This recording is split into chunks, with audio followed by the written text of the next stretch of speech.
അസ്സലാമു അലൈക്കും വറഹ്മത്തുള്ളാഹി വബറകാതുഹു. വേദിയിൽ ഉപവിഷ്ടരായ പണ്ഡിതർ, സ്നേഹനിധികളായ വിദ്യാർത്ഥികളെ,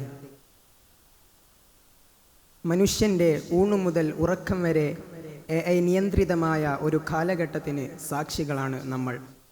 നമ്മുടെ ചോയ്സുകളെയും നമ്മുടെ താൽപ്പര്യങ്ങളെയും നാം അറിഞ്ഞോ അറിയാതെയോ ആർട്ടിഫിഷ്യൽ ഇൻ്റലിജൻസ് സ്വാധീനിച്ചു കൊണ്ടിരിക്കുന്നു. അവിടെയാണ് മനുഷ്യരാശിക്ക് ഇത്രമേൽ ഭീഷണിയായി AI വളർന്നേക്കുമെന്ന ആശങ്കകളും ആദികളും ഉയർന്നു കേൾക്കുന്നത്. പ്രസിദ്ധ ശാസ്ത്രജ്ഞനായ സ്റ്റീഫൻ ഹോക്കിംഗ് ഒരിക്കൽ പറയുന്നുണ്ട്, AI ഒന്നുകിൽ മനുഷ്യരാശിയുടെ ചരിത്രത്തിലെ ഏറ്റവും മികച്ച സംഭവമായിരിക്കും, അല്ലെങ്കിൽ അവസാനത്തേതും. ഈ വാക്കുകൾക്കിന്ന് ഏറെ പ്രസക്തിയുണ്ട്. AI ഒരു അവസരം മാത്രമല്ല, ഒരു മുന്നറിയിപ്പ് കൂടിയാണ് എന്ന തിരിച്ചറിവ് വളരെ പ്രധാനമാണ്.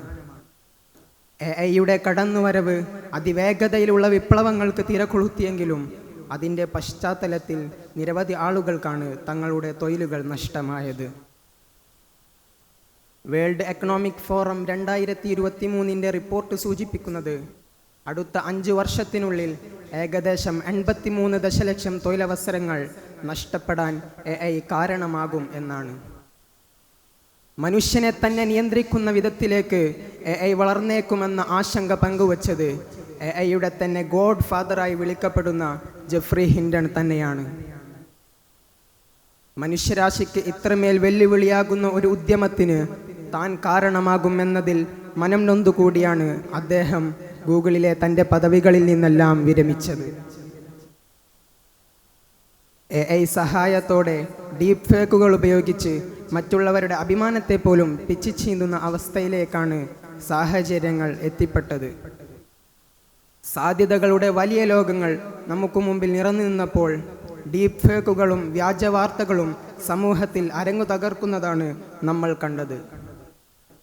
ചോദ്യങ്ങൾക്കെല്ലാം അതിവേഗത്തിൽ ഉത്തരം നൽകാൻ AI ഉണ്ടെന്ന ധാരണ രൂപപ്പെട്ടതോടെ നമ്മുടെ ചിന്താശേഷികളെയും സർഗവാസനകളെയും നമ്മൾ ഒതുക്കി നിർത്തുകയായിരുന്നു. രാജ്യത്തെ മുഴുവൻ വിദ്യാർത്ഥികൾക്കും 1 വർഷത്തേക്ക് ഗൂഗിൾ ജെമിനി അവരുടെ സബ്സ്ക്രിപ്ഷൻ സൗജന്യമായി നൽകുമ്പോൾ അതിനു പിന്നിൽ ഒളിഞ്ഞിരിക്കുന്ന ഒരുപാട് അജണ്ടകളുണ്ട്. നമ്മുടെ ഡാറ്റകളെല്ലാം ചോർത്തിയെടുത്ത് നമുക്ക് പ്രെഡിക്റ്റ് ചെയ്യാൻ പോലും കഴിയാത്ത രൂപത്തിൽ നമ്മുടെ താൽപ്പര്യങ്ങൾക്ക് അനുസൃതമായി നമുക്ക് മുമ്പിൽ വിഭവങ്ങൾ വിളമ്പാനുള്ള അൽഗോരിതം അവിടെ സൃഷ്ടിക്കപ്പെടുകയാണ്. പ്രിയരെ, ഇവിടെയാണ് ഈ വെല്ലുവിളികളെ നമ്മൾ എങ്ങനെ മറികടക്കുമെന്ന ചോദ്യം പ്രസക്തമാകുന്നത്. ആർട്ടിഫിഷ്യൽ ഇൻ്റലിജൻസും അതിനു പിറകെ ആർട്ടിഫിഷ്യൽ ജനറൽ ഇൻ്റലിജൻസും ആർട്ടിഫിഷ്യൽ സൂപ്പർ ഇൻ്റലിജൻസ് വന്നാലും മറികടക്കാനാവാത്ത ഒട്ടനവധി മനുഷ്യ സഹജമായ കഴിവുകളുണ്ട്. അതിനെ ക്രിയാത്മകമായി ഉപയോഗപ്പെടുത്തുന്ന കാലത്തോളം മനുഷ്യനെ തോൽപ്പിക്കാനോ മറികടക്കാനോ ഒരു AIക്കും സാധിക്കുകയില്ല. World economic forum executive chairman close Shabi വളരെ രസകരമായ ഒരു ഉദാഹരണത്തിലൂടെ ഇത് പങ്കുവെക്കുന്നുണ്ട്. പുതിയ ലോകത്ത് ചെറിയ മത്സ്യങ്ങളെ വലിയ മത്സ്യങ്ങൾ ഭക്ഷിക്കുകയല്ല ചെയ്യുന്നത്, മറിച്ച് വേഗത കുറഞ്ഞ മത്സ്യങ്ങളെ വേഗത കൂടിയ മത്സ്യങ്ങൾ ഭക്ഷിക്കുകയാണ് ചെയ്യുന്നതെന്നാണ് അദ്ദേഹത്തിൻ്റെ അഭിപ്രായം. AI സംവിധാനങ്ങളോട് മുഖം തിരിഞ്ഞു നിൽക്കാതെ അതിൻ്റെ സാധ്യതകളെ ഗുണാത്മകമായി നമ്മുടെ തൊഴിൽ മേഖലകളിൽ ഉപയോഗപ്പെടുത്താനാണ് നമ്മൾ ശ്രമിക്കേണ്ടത്.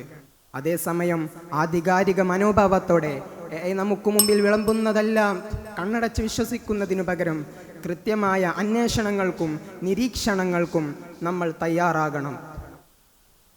AI സാക്ഷരത ഉറപ്പുവരുത്തുന്ന പഠന സംവിധാനങ്ങൾ നമ്മുടെ വിദ്യാഭ്യാസ മേഖലകളിൽ ഉയർന്നു വരേണ്ടതുണ്ട്. അത്തരം ആശാവഹമായ സംവിധാനങ്ങൾ അധികൃതരുടെ ഭാഗത്തു നിന്നും ഉണ്ടാകുമെന്ന പ്രത്യാശയോടെ വാക്കുകൾ ചുരുക്കുന്നു. വആഖിറു ദഅവാന അനിൽ ഹംദുലില്ലാഹി റബ്ബിൽ ആലമീൻ. അസ്സലാമു അലൈക്കും വറഹ്മത്തുള്ളാഹി വബറകാതുഹു.